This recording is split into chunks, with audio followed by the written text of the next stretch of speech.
over the past 2 weeks, there has been a little bit of a sense, and yes, I know there is a whole election campaign to run and a whole suite of coalition policies to be rolled out, and boy, aren't we looking forward to them, that the Dutton camp has to put out there. But I'll also say this.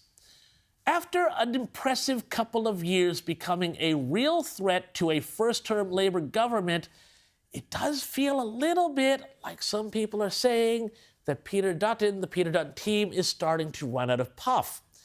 Now, they point to, by contrast, the coalition's effort against the Voice referendum campaign, which, when that was taken up, the no vote campaign, they considered that a suicide mission by the so-called chattering classes when Peter Dutton launched it. And they said, oh, it's an example of how Peter Dutton was able to fight and fight successfully. Well, it's true. So if I could be so bold as to offer a controversial theory here, I know, controversial, me, yep. I think that having had a huge appetite for a fight when they started out in opposition, now as the election draws close and the polls show a massive dissatisfaction with Anthony Albanese, maybe it does feel a little bit like they've lost their nerve, like they're pulling their punches a bit. I mean, opposition to The Voice was, again, it was an unpopular opinion in the media.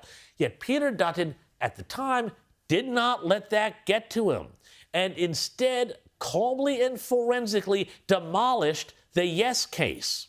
Now, fast forward today, and personally, I think that opposition to some of these pocket change handouts, which are fiscally irresponsible, add to the debt, threaten to fuel inflation, and most of all create a mass culture of dependency in Australia, when instead we should be encouraging independence and resilience, well, I reckon a campaign along those lines would cause a lot of upset. True, just like saying no, but it would also draw all that flack from the usual suspects. Sure, they'd say, oh, Peter Dutton is a meanie. Peter Dutton wants to take money out of your pocket. Peter Dutton that, this, that, and the other thing.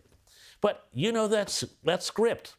But the thing is, there's not a lot of time left to change the script.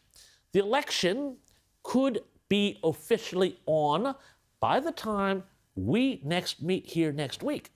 And the polls, really, they're still saying it's neck and neck. So, if the coalition doesn't give people something different to vote for, no matter how much people dislike Albanese, the thing is that inertia and first-term syndrome will keep too many of their votes locked in place for Dutton to cobble together even a minority government. So take it for what it's worth, but for my money, perhaps the coalition needs to remember its experience with The Voice and recall that sometimes the road to victory goes through saying no.